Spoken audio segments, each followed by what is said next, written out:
My next guest is Jen Cort. Jen is a diversity, equity, inclusion, and justice consultant working with schools and organizations in multiple countries. As an educator and clinical social worker, Jen has served as an assistant head of lower school, head of middle school, and senior administrator, as well as a counselor in low, middle, and upper schools in private practice.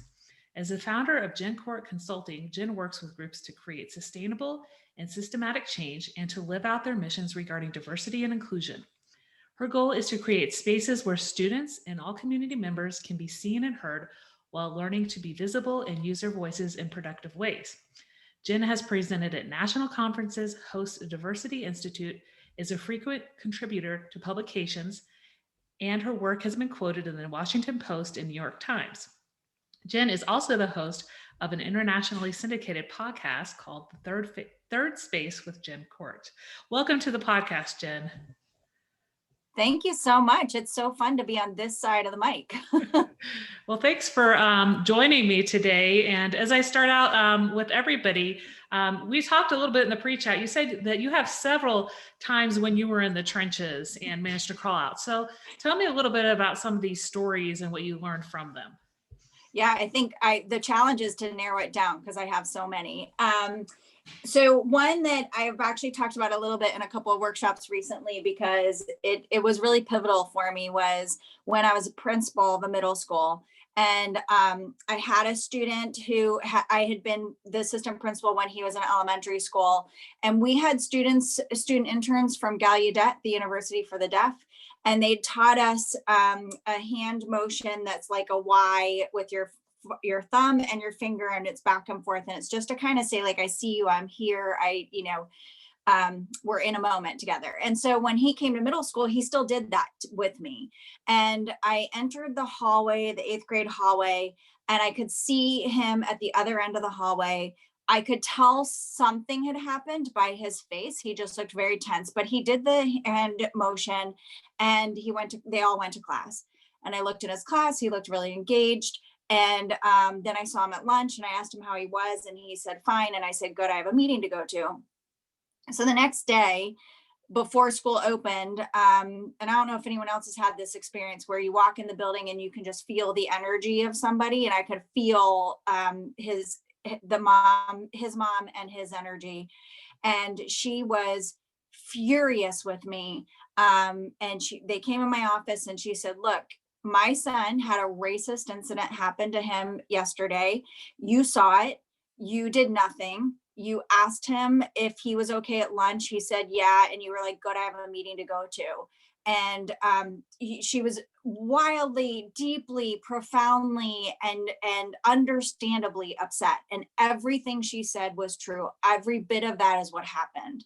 And of course, I could have spent time saying, well, I didn't really see anything. I didn't really hear anything, but I just really wanted to honor that this was true. What she said was true. And I had to learn from it. And that was my task at the moment was what am I going to learn from this? And how am I going to try to make it okay for this young man and his mom?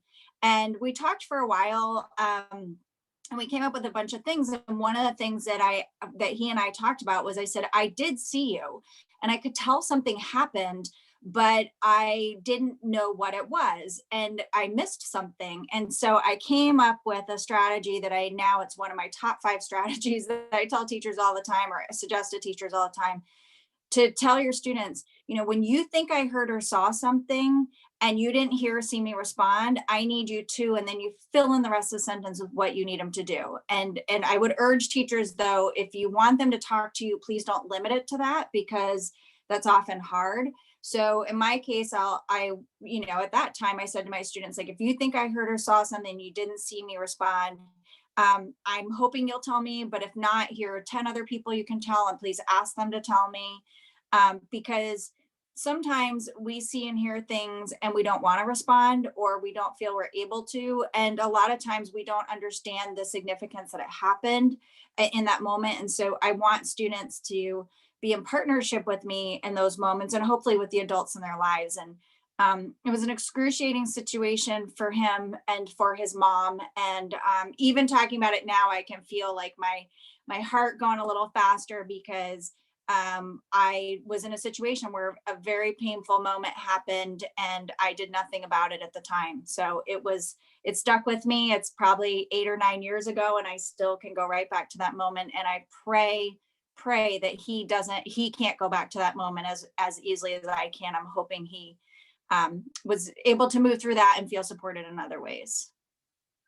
Yeah, I see. That's something I think a lot of people have experienced sometime in their career because Mhm. we're not always seeing what's happening with the student in the moment, right? And just that I have to go to a meeting, right? Yeah. And sometimes we're so rushed and we haven't picked up on what the child needs, and going back and just wishing we'd done something different in that short Mhm. amount of time, right? But it Yeah. was such an eye opener for you, and having that mom just open your eyes to exactly how she'd seen it, and then you were able to kind of retrace your steps and realize this is what it did to that child. But it's great that you're able to then now give people, when you speak at conferences, a little bit of information about kind of how to approach that in a different way. Yeah. Did you Yeah. have I any mean, other trench stories that you yes. wanted to share? I have dozens, dozens from this week. So I was teaching a class recently, and it was a diversity class, and I used the wrong label. We were talking about gender, and I said gender instead of sex for assigned sex instead of gender, and which I know not to do that, but I did it anyway. And I was so glad that I told my students ahead of time, like, please let me know if I show that I'm not getting where you're coming from. This is collaborative, this is a partnership. And thank goodness one of the students did say, I think you meant sex and not gender. And so it threw me off for a moment. It always throws me off for a moment when they point out that I've done something wrong. But the important part there was to, I'm glad that I created that space for us to be able to share that. And then I apologized. And then later on, because I'm the kind of person that always feels so badly, then I found some, resources and emailed the student and said, I want you to know, not only did you correct me in a way that I needed to be corrected, also clearly that's a space that I need to be doing some more work around my bias, which is, I'm working on my bias every day, all the time. And I just shift focus. So it was, that was just the other day. And then on the same day, I was working with my students where in a whole different session in a different school, kids that I work with regularly. And a student I had a Jamboard open, and I was asking them to share. Jamboard is an app where you can like all write on the same thing so you can see. And I was asking them to share what their thoughts were about the conversation that we were having around racism. And there were a couple of students in the class who were not really interested in the conversation. I'll say it in that way. And they created a new page of the Jamboard and were saying all kinds of things that should not be said. I didn't even know there was another page created. And so one of the things that was, thank goodness, again, a student brought it forward to me and we were able to talk about it. But I had not given the right directions. I had not framed the conversation in the way that we should. And so it was very much like, okay, now the space, yes, they shouldn't have been doing what they were doing, but the space was created for that to happen by me, by my not giving what I needed to give, and not being as clear as I needed to be. And so that was, they have a responsibility in it, but the fact that there was space for it to happen was 100% my responsibility. Those were just on the same day. I mean, you could call me any day and I can tell you the way moments in the trenches. Yeah, no, and I think that's so great to be able to reflect back on after the fact, because no matter how long we've been in education, there's things that we do. We mess up, and being able to own that, right? And go back to our students when you were using the terms gender versus sex, and then going Mm-hmm. back and actually finding resources for your students, and being Yes. real about it, right? Being vulnerable. It's a growth experience for us, but it also shows students that we're willing to take their comments about how we Mm-hmm. might have messed up, It's so great when, it's mostly, I think, high schoolers I've seen that are, they're more willing to kind of share with the teacher if we've maybe spelled something. Mine was, I could have spelled something wrong on the board or left out a word, right, when I was writing things on the board. But Yeah. having kids, just point that out, right? Because then you see it's been on the board for the whole day and nobody pointed that out, right? Yeah. Yeah, it's interesting. I mean, I think about mistake making in that I hope I'm learning from my mistakes every day. I know that I make mistakes every day, and I'm hoping that I create partnerships where folks will let me know. And in that case, about gender and sex, it was wonderful to be able to say to the kids, look, this is how ingrained, this is a space I'm in all the time. I live in this space of diversity, equity, inclusion, and justice, and I spend a lot of time around gender and gender identity. And yet look how the habits are so ingrained. And so, being able to put that forward for them, I mean, I don't know, it's either that or else I'm going to be in a fetal position because of every time I make a mistake. Well, let's shift a little bit over and talk about your podcast journey, and talk a little bit about how you came up with the name Third Space. And we talked a little bit in the pre-chat about how you kind of accidentally stumbled into hosting a podcast, and what you have had kind of as discussions on the podcast in recent episodes. Yeah. So it's, I've wanted to have a podcast for a long time. And I had the idea for Third Space for a few years before it actually came into fruition. And the name comes from, there's a term, I believe, in architecture, that there's a creation of third spaces, and they are supposed to be like, your local coffee shop or something like that. It's a place where you just go and be. Yes, you're getting coffee, but you're just hanging out there too. And it's outside of home or work. So I wanted the podcast to feel like you're overhearing a conversation in a coffee shop. And that was my goal. So it's not edited. It's very raw and real. And you hear, I mean, talk about being in the trenches. You hear me in the trenches on almost every episode. And the way it came about was I was speaking at an online conference called MADPD, Make a Difference Professional Development. And I'd never done an online conference. This was before COVID. So online conferences were just, brand new. And I had never done a Flipgrid. There were all kinds of technology things that I had to learn to do it. And so I go to my session and I'm really excited. I've learned the technology. I've got it all up there. All these people have been part of MADPD for a while. They all know each other. I was like, this is awesome. They've invited me into this space. And I started giving my session and no one showed up. And I'm not saying that exaggerated. I'm saying like legit, no one showed up. I was talking to myself. And so that night there was an after party, which again, before COVID, I was like, really, we're gonna have an after party virtually, but it was really cool. So all these people were talking about their sessions and how many viewers they had and how great the participation was. And I'm just listening and I'm in awe and I'm celebrating them and I'm learning. And then somebody says, hey, Jen Cort, you're new to all this. Why don't you share about your session? And I just kind of said, well, I learned a lot about the technology, but no one came. And Stephen Hurley, who is the producer for Third Space, among many other podcasts, he's part Voice Ed CA, it's VOIC and then capital ED.ca, Voice Ed Canada, which is formed by educators. And Stephen was in that room and he said, hey, I'd love to have you on my show. And so he, I was a guest, and then, we talked about, should I have my own show? And I'm like, I'm not interesting enough to have my own show. I would bore myself. And my show is all about diversity. You can't have the white cisgender being identified as female at birth and living as a female heterosexual, like that person doing a diversity podcast doesn't make any sense. But I had this idea to have different practitioners, students, teachers, parents, administrators, consultants come in and just share their expertise for that hour. And I've been really fortunate that my friends and mentors and colleagues and people who let me safe cyber stalk them because I'm like, oh, I love your work. come into third space and share their expertise. And we've just started our third season, and I could not be more proud of it, and more grateful, because for me, it's my professional development in front of everybody. Like, I'm Debbie Irving, who wrote Waking Up White, who was a guest. She said, I'm learning in public, and that's what third space feels like to me.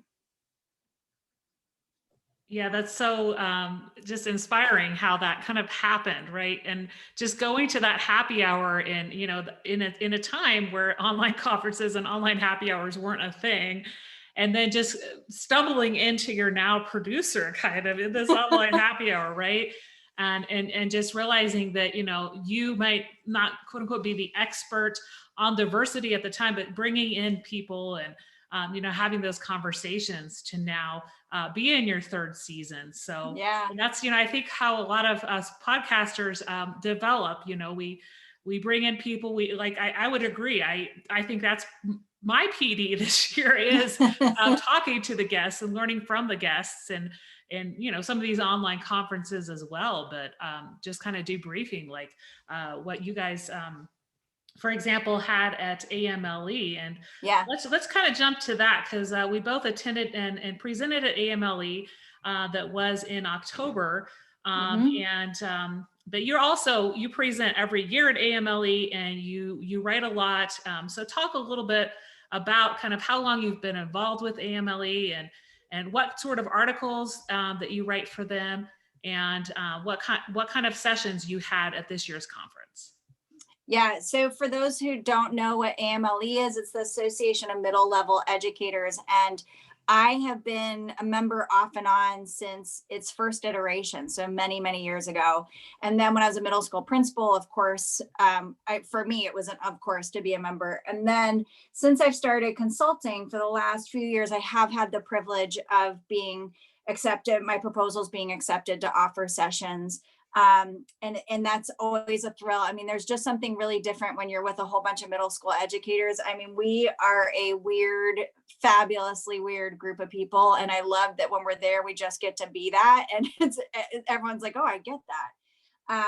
So, and then I'm also really fortunate that AMLE finds some resonance between what I write about and what they want folks to be reading about. So I've done several articles for them, including a series on supporting students and then also supporting teachers and the parent-teacher relationship in times of COVID, and whether or not, having cameras on is supporting equity. And then I have a piece that I just sent off to them the other day on supporting your LGBTQIA plus students. What do the letters mean and how do I support them? So yeah, it's been a real privilege. And then from that, the AMLE conference the in-person is amazing and the virtual was amazing. And one of the things that happened my first year of the conference was they had a little program that I don't even know if they still do it, but you could get a mentor if you were new to the conference.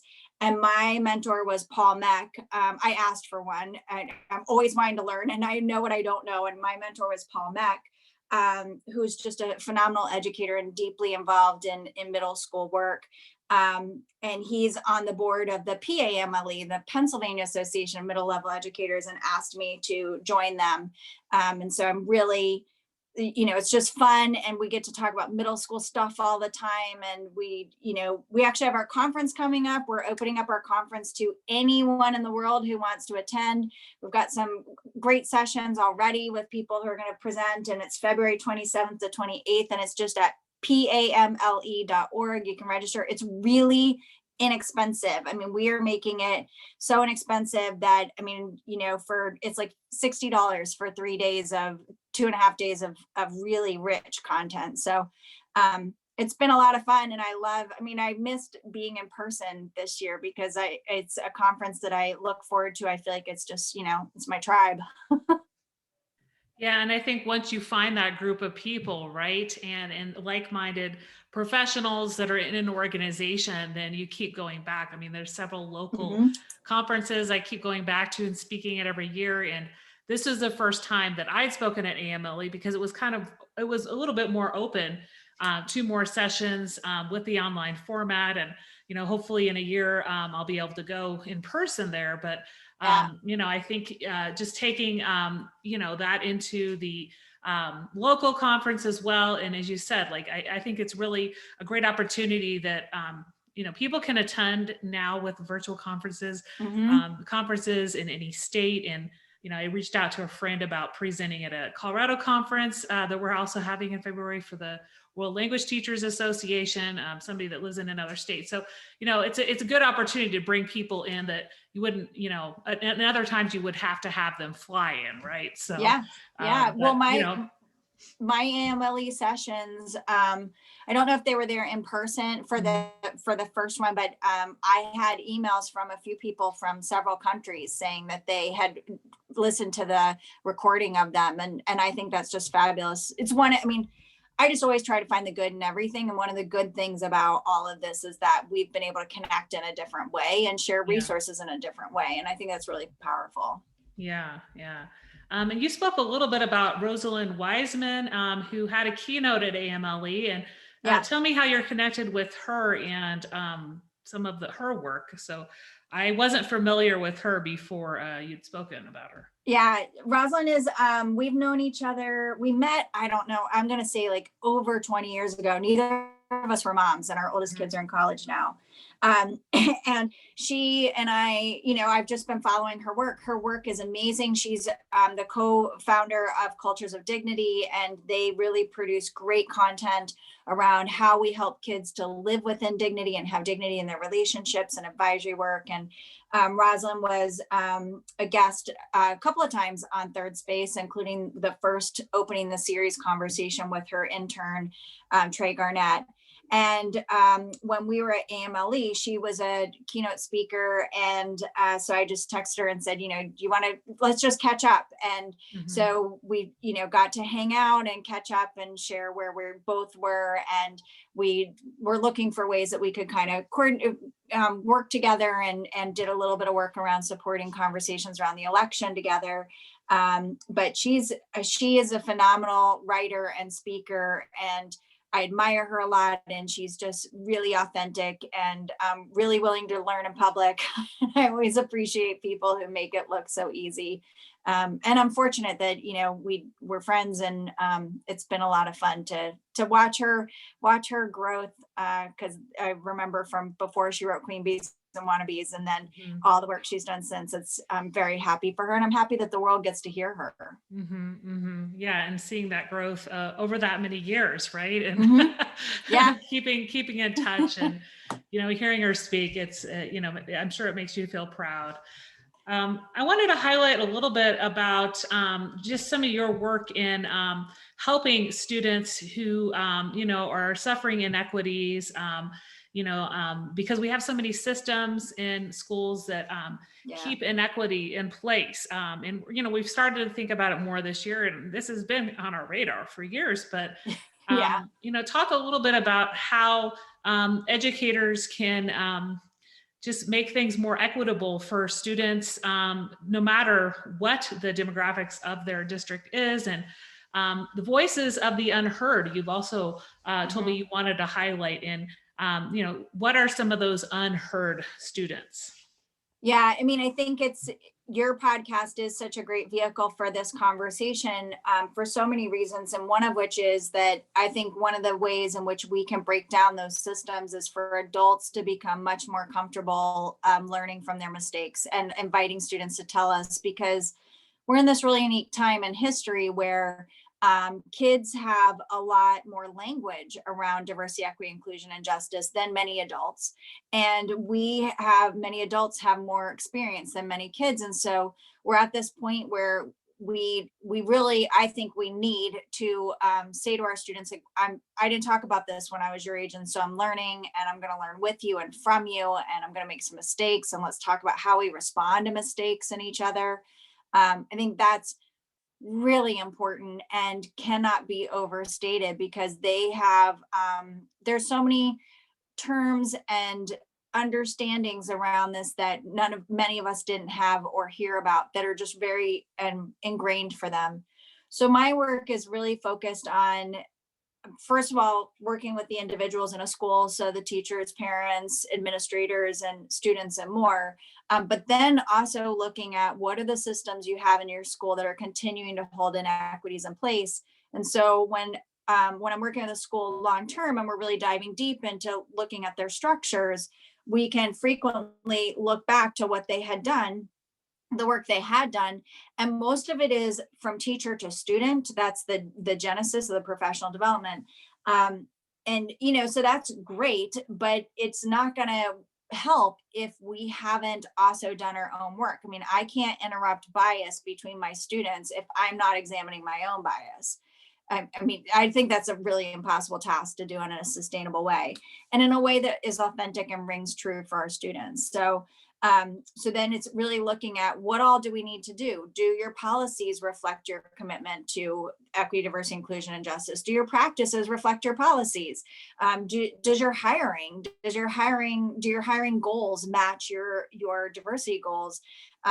All those pieces. So looking at the ways in which schools operate, down to even, if you are contracting with vendors, do your vendors know what your position is, so that you are finding vendors who are in mission alignment or not, so that it's really looking at, are we walking our walk and talking our talk? And that's the work that I'm really interested in. It's the stuff that I find really exciting. And it's really, as you said in the intro, I really think it's important that we're focused on sustainable and systemic change. And that only happens when we're willing to kind of sit back and look at each part of the school, and the student experience, including talking to our alumni students and alumni parents and alumni faculty. What was your experience like? So that we asking them what their experience was like, so that we're learning from that, and we're also honoring that their experiences happened, and that needs to be heard. So that's how I spend a lot of my time. And I'm really privileged when I find it a privilege when schools say, this is work we want to do, and we're willing to really work on it in an authentic way, and in an impactful way, as opposed to, sometimes what I think a lot of the professional development was for a long time was just kind of like, let's have a speaker in and we'll talk about bias, and then we've checked that off. And now it's like, no, we need to look at what we're doing that's systemic, and how are we contributing to inequities.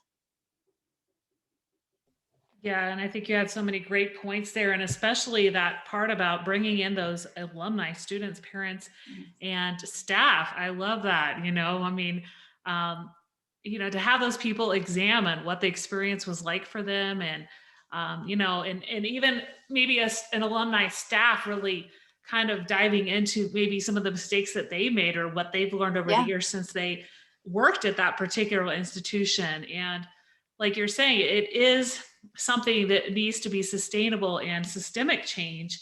And it can't just be done with a PD, right? Yeah. We really need to look at, our biases. And a lot of us, Caucasian educators, we don't think we have biases, but then, like you gave in that first story on the podcast, Yeah. a lot of the time we don't see it the way other students see it, right? And we don't see how maybe something we said that we don't see as biased or racist, how it could affect another student, right? We have not lived in their shoes. So I think, just kind of examining, just those articles that I've read and things where you can find out what are some of those hidden biases, right? Or assumptions that we make sometimes about people of color or people, who are different than us. Yeah. And, it makes so much of a difference. I've had a few guests on that have discussed kind of what, what are some examples of those biases, and, could you maybe give an example? I know you work a lot with LGBTQIA students, and what is an example of a bias that maybe educators have, surrounding these students that maybe comes out the wrong way? Well, I think really commonly is presumption of pronouns, looking at somebody and seeing how their body looks, or their name or something like that, and assuming that what their pronoun is. So instead of asking, please, teachers should never ask students what their pronouns are, because you don't want to inadvertently out them or give them a reason to have to lie to you. But the more that we're creating space for pronoun use, the more we're sending that message. And for a lot of kids, when we're thinking about members of the LGBTQIA plus community, it's an emerging understanding. And so the more I'm interested in teachers providing anchor points that students can have in that moment, as well as to look back and say, oh, I did get messages of acceptance, even if I wasn't fully where I am right now. I can look back and have that as part of it. And so that's one. I had a student tell me recently that he identifies as male, and that he had a teacher say to him, over break, are you gonna get together with a girl? Are you interested in a girl? And I was like, yeah, I mean, he said, I'm not interested in girls. And why would he assume that? And so those kinds of things, I think it's very much like, if I were to put it all down to one thing, it would be majority presumptive language, assuming that more kids are heterosexual, meaning attracted to the opposite sex, and not giving space for them to say if they choose to or not. Also, assuming that pronouns are, that we can decide what somebody's pronouns are instead of creating space for them to decide. And then we do things too, like we still, teachers still say mom and dad instead of parents. And by parents, I mean the people who are taking care of the child. So there are a lot of pieces to it. And you were talking about, white folks and feeling like, maybe we feel like we don't have bias. And I think it's, one of the things I try to do is bring people along into the language, so that not making people feel like you're bad because you weren't there, but like, when you know more, you do more.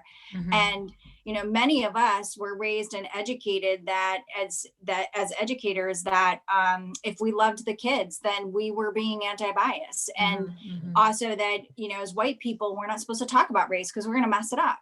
And so, and that if you said you had bias, you were saying that you were racist, and none of those are true. I mean, we are going to mess it up. And that's okay. As long as we're not harming and we're creating space for that reparation when needed. And loving the kids is important, really important, but that is not anti-bias work. Anti-bias work is when you acknowledge that you have bias, which does not mean you're racist, though they're not exclusionary of each other. But it means, saying, yes, I have bias, because I'm a human being, and what am I doing to work on it? And that's part of an everyday, all day exercise. It's why a one-time PD doesn't work. And it's really simplistic. And I've overused this example, but we wouldn't teach algebra in an assembly. So why would we teach this work in an assembly or a workshop? They first need to know 1 + 1 = 2, and then 2 + 2 = 4, and you build towards, so that you're bringing people along. So it's a process. And I think the sooner educators can say, I don't know, because even if you have the same identifiers as your students, except for age, of course, you still don't know what it's like to be a teenager today. Yeah. And it just, while you were talking, it kind of made me think about a student. I think it was back in 2014, the student must have graduated in 14. And this was a student who was going to transition after high school, but had not started, wearing clothes, taking on the female, part of her identity, right? And was still just wearing, still passing as male. And I just remember how a lot of the colleagues I worked with they wanted to use the male pronouns, right? And during our lunches and things, I would always have to just, they were kind of get them on that. They were misgendering the student, even though the student hadn't, wasn't kind of outwardly displaying that they identified as female. It was very obvious. I didn't have the student in any classes, but she would often come in and just kind of had chats with me before or after school, maybe because of that safe space, right? Yeah. But in these colleagues were male colleagues that I don't know, maybe they just didn't have any experience. And I know kind of in the last 5 years, it's been more, we've had more students that are more out,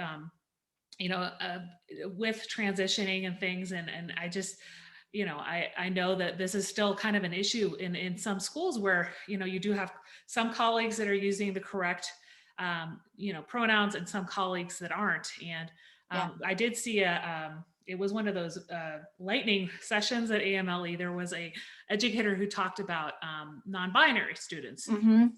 who themselves are non-binary. So that was an interesting session as well to just see, how when they have that safe space, it helps them a lot as well. Yeah. And I think it's also a matter of saying to students, having some agreements with students Mhm, around the mhm. language you're going to use, and when you misgender, when you call someone by Yeah, the wrong pronoun, what are you going to do about that? And that's part of that partnership piece. But then you also have to do the work so you're not misgendering kids. So there's yeah. that. And and I think also, like you were talking about your student, and beginning to address differently, and so switching, alternating the gender expression. And so that Mhm, also happens in reverse, where you have somebody who is changing their gender expression to be more neutral, or of another gender, and people make a lot of assumptions about them too. So I think mhm. what it comes down to, honestly, is that who we are the labels we get to give ourselves, and no one Yeah. else gets to give them to us. And then everyone else needs to listen and Mhm, honor those labels. And mhm. so, and if that's hard for you, like, I was talking with some teachers recently, and so if that's hard for you, so this is a great thing teachers can do. Like, oh, that would be hard for me to do. All right, well, then you need to assume that you have a lot of bias and around that. Mhm, If it's hard for you, then you have a lot of bias, most mhm, likely. mhm. And you probably also get a lot of privilege around that. So you might be cisgender, or you might be heterosexual, or you might be your gender expression is very much in alignment with your gender identity. Mhm, So that tells you what your bias is. And then that means you have to do some work around bias and gender mhm, identity. So mhm. it's we can figure this out, but we have to honor. And I'm so glad that you were there for that student, because there are a lot of kids who don't have that. And it really has only started changing around 5 years ago, when the Yeah. American Pediatric Association and the American Psychological Association changed their criteria. And so we are seeing more and more kids. And one thing we're going to have very soon, in middle schools and high school, is our members of the alpha generation, the 10 and unders, and Mhm, they have a very different relationship to gender than mhm. any generation before them. And we see that in a lot of ways. So I think it's just important. Like, if teachers could do one thing, and by teachers I mean everyone who works in a school, I would hope that they would start to incorporate language around what their own learning is, so that they are conveying, that I don't know, and I'm not going to pretend that I do, but I'm here, Mhm, and I'm doing my work. mhm, mhm. Yeah, that's so important. Tell me a little bit about your current school setting, because we talked about that in the pre-chat, and I thought that was very interesting. You're in a Montessori school, but it's actually at the high school level. And Yeah. usually, when we think of Montessori, we think of preschools, baby, kindergarten, and then here in the Denver area, I know of a Montessori K-8, but I've never heard of a Mhm. Montessori high school. Well, there's only a few in the country, and I'm very grateful to be the counselor for Oneness Family Montessori High School. And they started as an elementary school and a middle school, and have been around for 30 years, Mhm. and decided to start a high school. And so this year is our first year that we have 4-year seniors. So it's really a baby school in terms of its age. And it's a lot of fun. I get to, spend time with these great kids in a way that is different than how I spend a lot of my time. Because a lot of my time when I'm working with students is very much agenda driven. Mhm. We're here to talk about bias, we're here to talk about white supremacy culture, or whatever it is. It's very agenda driven. And getting to be a high school counselor with these kids, it is agenda driven, but it's 100% their agenda. It's not Mhm. mine. And so we just go from wherever they are in the moment, and I learn a lot from them. And I when you asked me about it, I got a big smile, because it just makes me really happy to be able to spend time with them, and to have watched them over the past few years, to some of them applying to college, and I'm like, oh, I Mhm. remember when you were in 10th grade, and that seems like just yesterday. So Yeah. it's really fun. And you talked about your meeting with these kids. They're sort of in a hybrid model, and they're coming in Yeah. every 2 weeks, and they're doing more outdoor based education. So what are some of the activities that you do with them when they're in person, and also some of the interesting activities that you all do with the counseling groups when they are remote? Yeah, so the teachers are amazing, and they've designed the program and curriculum as like they're making it up as they go along, and it's Mhm. always very student centered and very much student informed. So every 2 weeks they are together for the day, and that is experiential. So they've gone to the pumpkin patch, they've gone on hikes, they've done, so it's getting outside and being together and being physically separated, but very much not. I don't like the term social distancing, because Yeah. I don't want them to social distance. I want them to physically distant, but to be very socially connected. That's my Mhm, goal. mhm, And so those days are really important. And then when we're in our space, our Zoom space together, I try to have times where sometimes I'm just in the room and kids will drop in and we'll talk about things as a group. We do some individual sessions as they want to. When we're physically together, I get to do things like just take a walk around campus with them and have a conversation where we're walking and talking or having a class meeting. But also, I've tried to come up with some things that are just more creative to help with mhm. team building, because team building online is really hard. I find it very difficult. I welcome listeners to share ideas with me because I'm always looking for them. But a couple weeks ago we did an online scavenger hunt, and then telling stories. So you're finding something and then telling a story about it, and that's just a way for them to get to know each other. And right now I'm working on an online escape room. Mhm. And then we do things.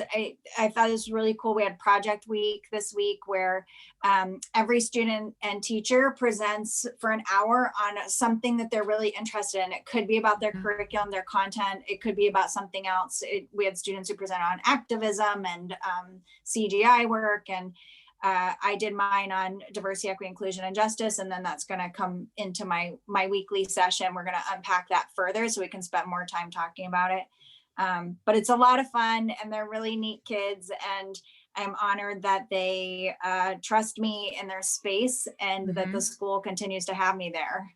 Yeah, no, it's such a great opportunity for you to work with students in this setting, and to take that time when they are in person to do that experiential outdoor ed. And not all schools have that, and that's something I also saw in the AMLE conference. There were a couple of Mhm. speakers who talked about that outdoor ed, and my kids went to a expeditionary learning elementary school, and they would do these voyages, they called them, twice a year, 3 to 5 day voyages, and also help a lot with people in the community and nursing homes and things like that. But Wow.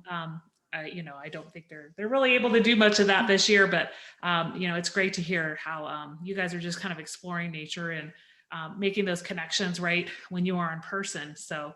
Yeah. And yeah, you said as well that you're supervising some counselors online, and you guys are Yep. kind of discussing different ideas as you learn and go, right?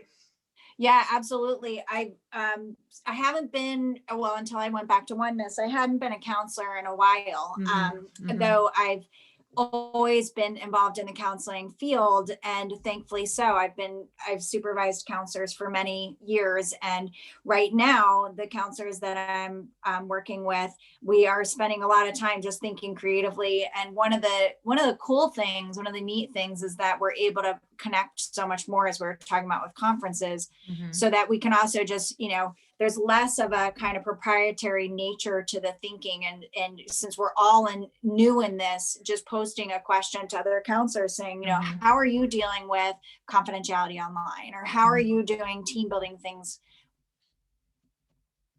for students online? And certainly the counselors that I work with regularly, that's something we've been doing, and reaching out to other counselors. And thank goodness, counselors are naturally helpers. So mhm, we've been sharing a lot of resources and ideas. And I ask my students a lot. There are a lot of schools where I get to work with kids over and over again, including the school where I'm a counselor. And so I asked them, like, what do you think? One of my questions that I ask kids all the time is, what are the adults not hearing? What do they need to mhm, hear from you, mhm, so that they can give us ideas? And it was actually one of my students in another school who was suggesting things like, we could do team building things like games and stuff. And I was like, oh yeah, we could do that. And so I think reaching out and listening to students on anything is a wise way to spend our time. We'll always learn so much from them. And having them really partner with us to co-construct the environment we're in right now, because it is entirely new for all of us. And the more we can bring student voice into that, the better off I think we'll all be. Yeah, that's so great to hear. And I think as we move on from this time in this weird school year that we're currently in, that all schools around the world basically are able to, partner with the students and the parents and stakeholders, and just have more of a opportunity for that discussion around inequities, around bias, around racism, around just students who, maybe not until recently have felt like their voices can be heard, right? And, Yeah. I think we've had so often, we kind of work in that space where we're just kind of following the rules laid out by state legislature or the district. But to be able to evolve, that's one thing I hope comes out of this weird school year, is evolve and become better, and kind of do away with some of the things that we've have occupied our mind in the past. Absolutely. I'm Well, out of 100% everything, in agreement with you. yeah, no. Yeah. And out of everything we discussed today on the podcast, what is one thing in particular you'd like listeners to remember? I hope listeners will develop some language for themselves around mistake making. And, the fear of making a mistake is one of the biggest barriers to engaging in conversations. And I really feel that not engaging because we're worried about messing up is an assertion of privilege that a lot of people don't have. And so the more that we as educators can use the time we are in, where our pedagogy has really shifted from we need to be in the front of the room with all the answers to that we are, doing more project-based work and helping students develop their own learning. And so transferring that teaching style and understanding to our own internal style as we're thinking about our bias and our privileges, so we can really begin to deconstruct some of the internal systems that we have that are holding inequity in place, and really build on the idea that, like I said before, admitting that you have bias means that you're admitting you're human. It doesn't take away from you being a good person at all. And in fact, I'm not the arbiter of good and bad, but I know that I am at my best self when I'm interrogating my bias. And I know that I am not at my best self when I am kind of coasting on that or ignoring it. No, those are such great words to live by. And, really just, deconstructing those internal systems of inequity, right? And peeling back the layers, right? And really seeing what lies beneath. Where can people connect with you and find you online? It's I'm everywhere online that I know how to be, in a space that I know how to be. So it's just Jen Cort, and it's Cort. People often put the U in there, but it's Cort. My website is just jencourt.com, and I'm on social media, either under Jen Cort or Third Space with Jen Cort. And I love, I don't do a lot of email blasting or anything. I tend to just put it out through social media, things that I'm writing. I'll certainly connect with this podcast on my website, and things that I'm seeing from other people that are informing my own thinking. I put that out a lot. And so I'd really welcome listeners to join me in those spaces so that I can learn from you, and maybe you can learn from me, and we can share some ideas and strategies. And so that we are also in partnership, because I really think I just believe firmly that that's how we're all going to grow forward, is by being willing to partner with each other. Great. Well, I've had such a great time having you on the podcast today. Thank you. Have a great rest of your day. You too. It was an absolute pleasure, and I really appreciate it. So thank you.